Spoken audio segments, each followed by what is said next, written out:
Hi guys, welcome to my channel. In this video, let's talk about compound inequalities. Okay, when we say compound inequalities, meron tayong multiple inequalities. Okay, hindi na lang iisa. Sa previous video, nag-discuss tayo ng inequalities involving one variable and this time, ganun pa rin. Inequalities involving one variable. However, this time, multiple na. And as we can see, meron tayong two types. And inequalities and or inequalities. So ano ba difference ng and or inequalities? I-discuss natin by answering some exercises. So halimbawa,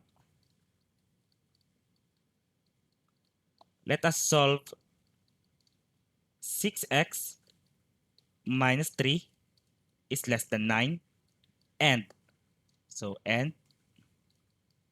isip pa ako ng isang inequality. Let's say 2x plus 9 is greater than or equal to 3. So, ibig sabihin yan, isosolve mo yan simultaneously ha. Hindi lang ito, hindi lang ito. Dalawa yan. And meron tayong clue word dito. The word and. Ibig sabihin, ito yan. And inequality yan. Okay? And ano bang ibig sabihin ng and inequalities? Ibig sabihin yan, isosolve natin to. Tapos isosolve natin to. And then, kukunin natin yung intersection ng kanilang solutions. Okay? So when we say and inequalities, it means intersection. Okay. I'm gonna write here and means intersection.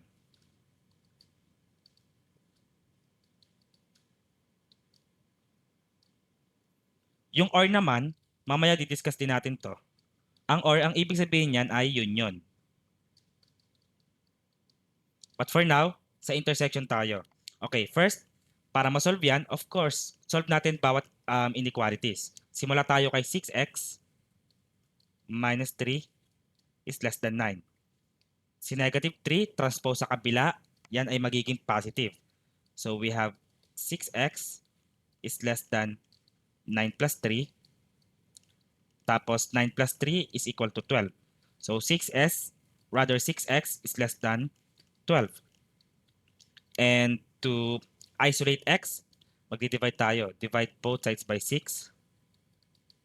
Therefore, x right here is less than 2.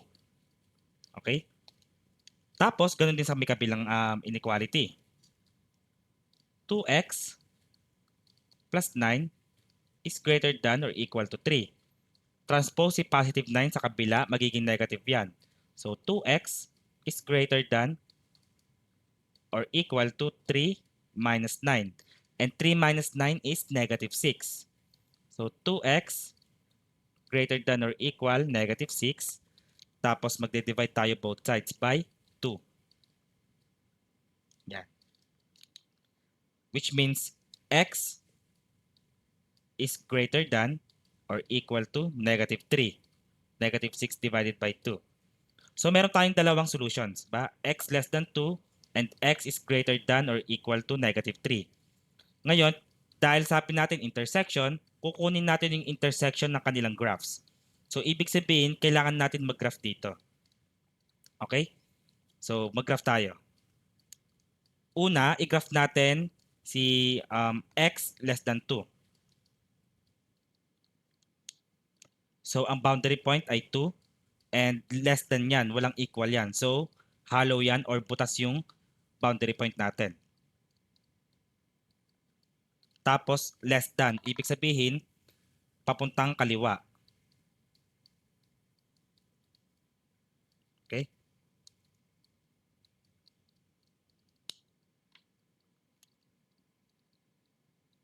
So let's say this is 2, this is 1, 0, negative 1, negative 2, negative 3. Tuloy pa natin yan. Halimbawa lang. Extend pa natin. Yan. Okay? So, ito yung graph ng x is less than 2. Ito yan. Tapos, i-graph din natin to. Itong x greater than or equal to negative 3. So, si negative 3, ito yan. And solid line yan kasi meron tayong equal sign. And greater than, so lahat papuntang kanan. Yan. Lagyan natin ng label.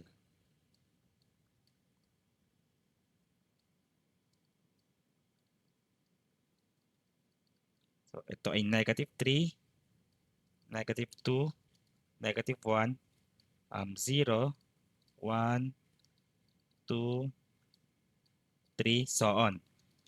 Ngayon, kukunin natin yung intersection. So para malaman yung intersection, okay, ito yung intersection niyan.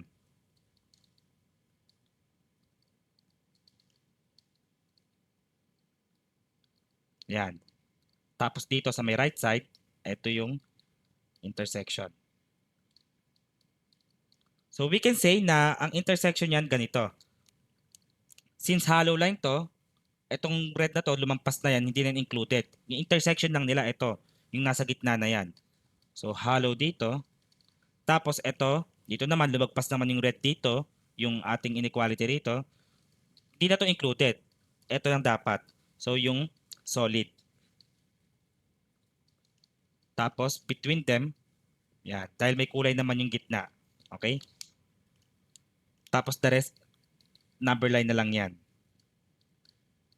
So negative 3, negative 2, negative 1, 0, 1, 2. Ayan, ito yung ating solution. Okay? Ito yung graph ng x less than 2 and x is greater than or equal to negative 3. Okay? Ngayon, kung ang hinahanap na sagot ay hindi graph, ganito yung susulat ang sagot. Okay? X is less than 2 and x is greater than or equal to negative 3. Ito or itong graph. Itong pangatlo. Hindi itong dalawa ha. Ginraph lang natin siya para ipakita yung intersection. Ito talaga yung solution ng ating problem. Okay? Mag-try pa tayo.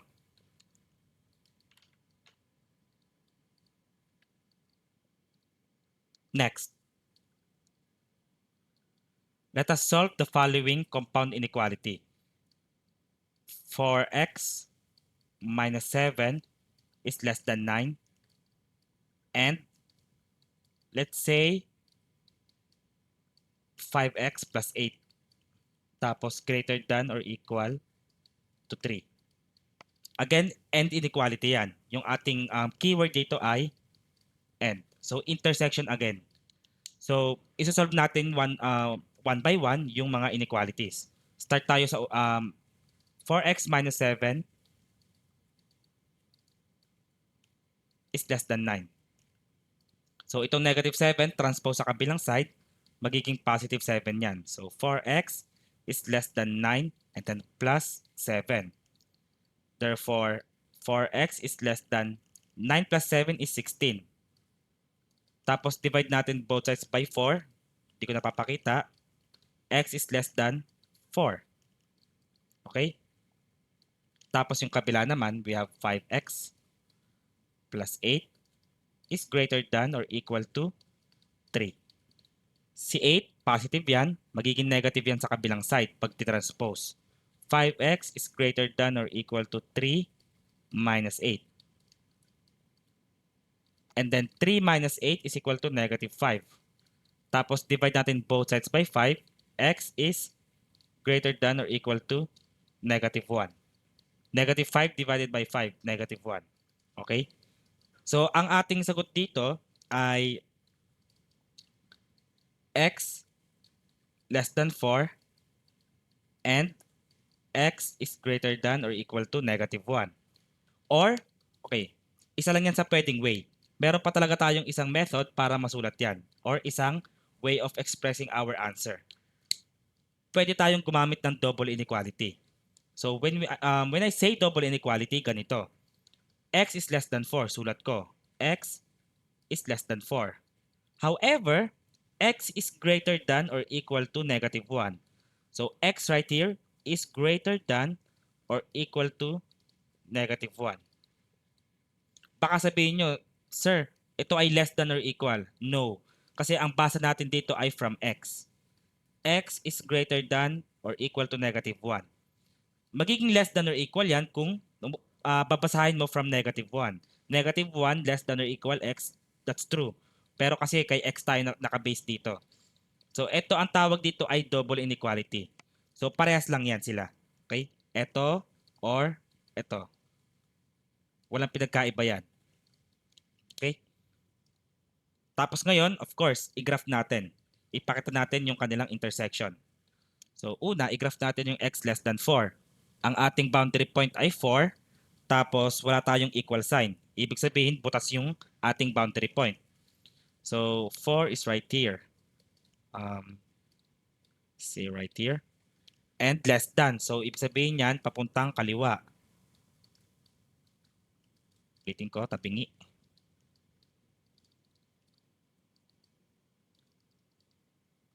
Yan. Ito ay 4, 3, 2,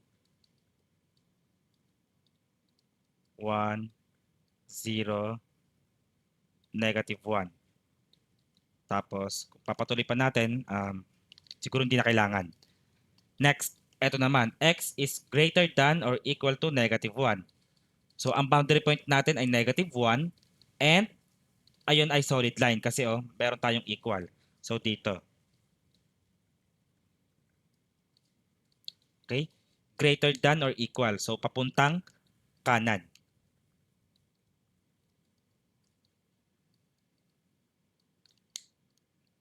So, ito pwede mo extend yan, ganyan. Dito naman, extend natin. But still, ganun pa rin. -1, 0, 1, 2, 3. Okay, ito extend pa natin to.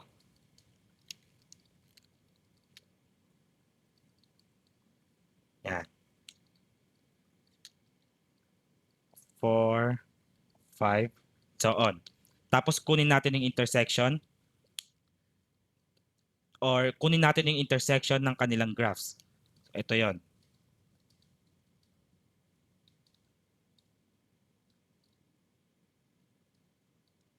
Ito rin.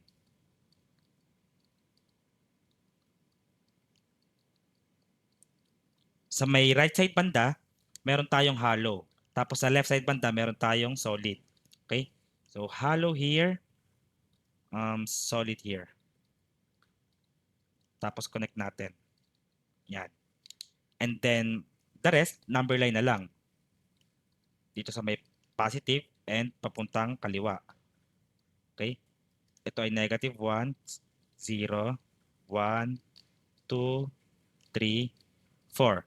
Ngayon kung titignan natin, x is less than 4 or greater than or equal to -1. O, diba? Less than siya kay 4, pero mas malaki siya kay -1. And included si -1. Okay? So, ito na yon, yung pangatlo na to, itong pangatlong graph, ito yung ating -1 less than or equal to x and x less than 4. Ito. Itong pangatlo. Okay? Ayan lang yung answer natin eh.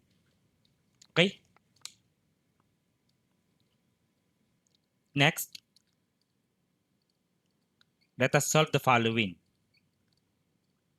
-3 is less than 2x minus 5 and is less than or equal to 1. Okay, meron tayo ngayong double inequality. At anong sabi nga natin pag meron tayong double inequality? Ayun ay end inequality. Okay? So, isolve natin yan. Ngayon, paano susolve yan? Okay, susulat natin ulit. -3 less than 2x minus 5 is less than or equal to 1. So, para masolve yan, ganito. Tanggalin natin yung 5 sa may gitna. Ito, tanggalin natin yan. Paano? Mag-add tayo ng 5 on both sides. Okay? So, ito cancel na yan. Wala na yan. 0 na yan. Bale, magkakaroon tayo ng -3 plus 5 right here is +2. And then less than, ito 2x na lang yan, yung sa gitna. Tapos less than or equal to 1 plus 5 right here is 6. And next, mag-divide tayo both sides. Okay? Not both sides, all sides. So divide all sides by 2.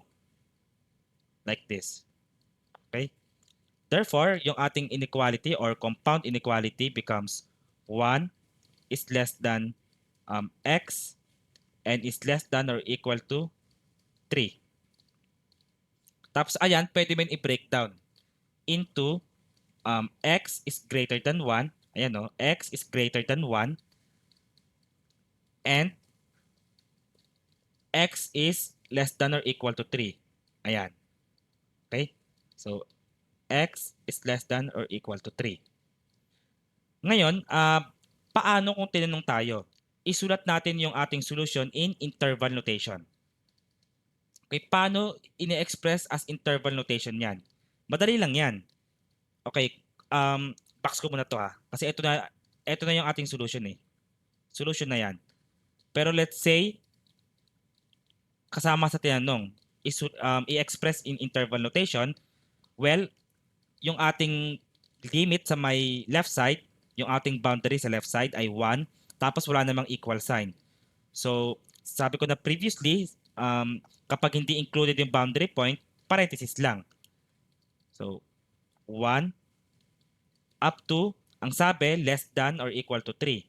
Sa may boundary naman natin, on the right side, 3, may equal sign tayo. So, 3 and a bracket. Okay? Again, ito yung ating answer in inequality notation. Pwede rin ito. Pwede rin yan kung trip nyo.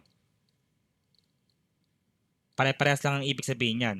Tapos ito, yung answer natin in interval notation. Next, i-graph natin. Again, dahil end inequality yan, meron tayong intersection. Pero this time, wag na natin gawin yung previous two problems. Yung ginraph natin tong x greater than 1, tapos ginraph din natin to, tapos kinuha natin yung intersection. Tignan na lang natin yung ating inequality notation dito. So, ang ating left boundary point ay 1. So, and sabi natin, walang equal sign, hollow point yan. So, hollow point right here. Tapos, lagyan natin ng label. 1. Tapos, yung ating right boundary point ay positive 3. Tapos may equal sign. So, hindi yan butas. Buo yan. Like this. And this is 3. Tapos yung in between, included yan sa solution. Ito. Yan.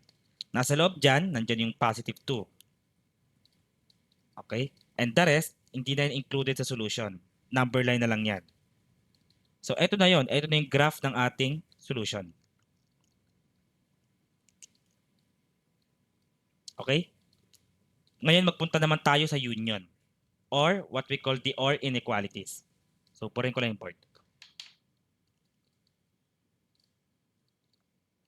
Alright. Next, let's say solve 5 minus 3x is less than or equal to negative 1 or 8 plus 2x is less than or equal to 5. Okay? So, meron na tayong union this time because of the keyword OR. So, paano yan? Okay, ganito. Again, isolve natin yung parehong inequalities. So, una mag-start tayo dito. 5 minus 3x is less than or equal to negative 1. Itong si positive 5, transpose natin sa kabila. So, we have negative 3x is less than or equal to negative 1 minus 5. So, negative 3x is less than or equal to negative 1 minus 5. That is negative 6. Okay? Tapos, para masolve si x, divide both sides by negative 3. Like this. Okay? And meron tayong x. Tapos, nag-divide tayo by negative value. Negative 3. Ibig sabihin, mafi-flip to. So, greater than or equal to negative 6 divided by negative 3 is positive 2. Okay? Tapos ito naman, 8 plus 2x less than or equal to 5. Transpose natin si 8 sa kabila. Magiging negative yan. 2x is less than or equal to 5 minus 8. And 5 minus 8 is equal to negative 3. Tapos, divide natin both sides by 2. So, divide by 2, divide by 2. And we have x is less than or equal to negative 3 over 2. Okay? So, ito yung solution. Ganito. X is less than or equal to 2, rather greater than or equal to 2, or x is less than or equal to negative 3 over 2. Pwedeng ganyan ng yung solution. Okay? Pwede yan. Or, meron tayong interval notation. Okay? Pero yung interval notation, ipapakita ko later on. Mag-graph muna tayo. Okay? So, ang gagawin kasi niyan, kung kanina sa intersection, yung graph nito sa graph nito, kukunin mo yung overlapping nila. Sa union, hindi. Kukunin mo talaga lahat. Okay? So, paano ba yung sinasabi ko? I-graph muna natin to. Itong x greater than or equal to 2. So, paano pa ang graph niyan? Ang boundary point natin ay 2. Hindi pa? So, 2 right here. Tapos, greater than or equal. Kaya, solid ang ating boundary point.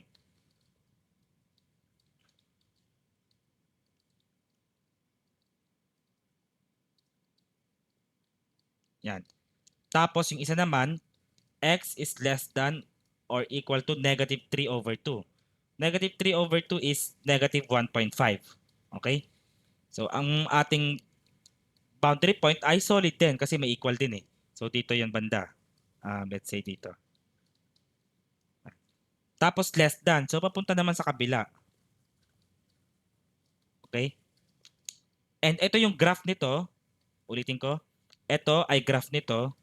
Lagyan natin ng label para mas malinaw. 2, 3, 4. Ito naman, let's say, black na to. Okay? 1,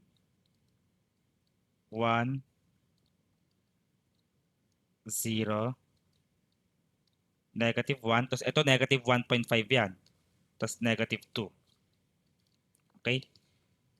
And itong part na to, ito yung graph ng x is greater than or equal to 2. Ito, yan. Tapos ito naman, yung red dito, ito yung graph ng x is less than or equal to negative 3 over 2. And ang ginawa natin, dahil sabi natin union, well, buo yan, solution yan. Okay, ito, papuntang kanan, pati ito, papuntang kaliwa. Ito yung graph ng solution. Okay? So, paano natin isusulat yung interval notation nito? Ganito. Sa may left side banda, galing tayo sa may negative infinity dyan. Oh, kitang-kita nyo naman, galing yan sa negative infinity, papunta ng negative 3 over 2. Ito ay negative 1.5 or negative 3 over 2.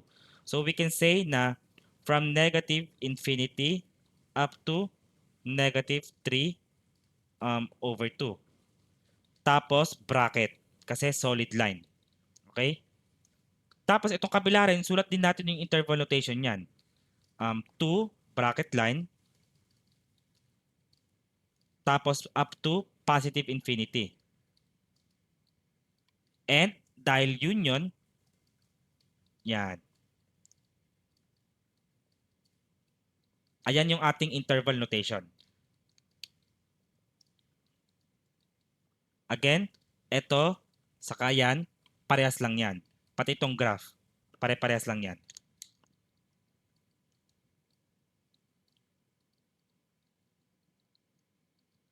Okay, lastly, try natin to. Solve. Let's say we have 1 minus 2x is less than or equal to negative 3. Or 7 plus 3x is less than or equal to 4. Okay, again, or inequality yan because of the word or keyword or. And solve natin bawat inequalities. Start tayo kay 1 minus 2x is less than or equal to negative 3. Positive 1, i-transpose natin sa kabila, magiging negative yan. So negative 2x is less than or equal to negative 3 minus 1. So negative 2x is less than or equal to negative 3 minus 1, that's negative 4. Tapos mag-divide tayo both sides by negative 2 para ma-isolate natin si x. And dahil nag-divide tayo both sides by a negative value, we have now x, tapos ma-flip yan. Kasi nag-divide tayo both sides by negative. So greater than or equal to, ito, negative 4 divided by negative 2 is positive 2. Alright? Next, ito naman, 7 plus 3x is greater than or rather less than or equal to 4. Transpose 7 sa kabilang side, magiging minus yan. We have 4 minus 7. And 4 minus 7 is negative 3. So 3x is less than or equal to negative 3. And if we divide both sides by 3, okay, divide both sides by 3. Therefore, we have x is less than or equal to negative 1. So, ang answer natin pwedeng isulat ng ganito. X is greater than or equal to 2 or x is less than or equal to negative 1. Okay? So, box natin.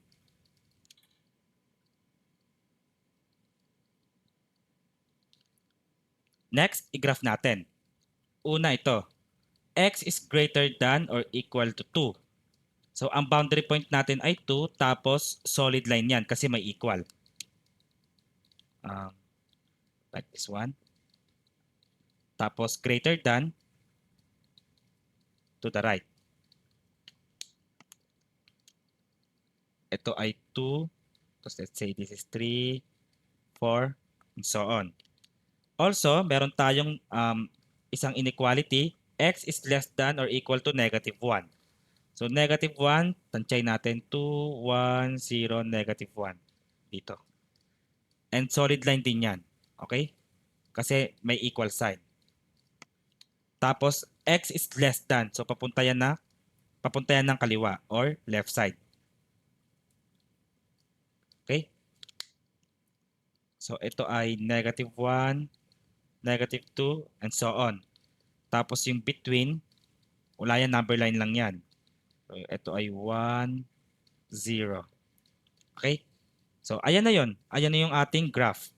Tapos, yung interval notation yan, sa may left side, galing tayo sa negative infinity. So, sulat natin. Negative infinity. Okay. From negative infinity up to negative 1 right here.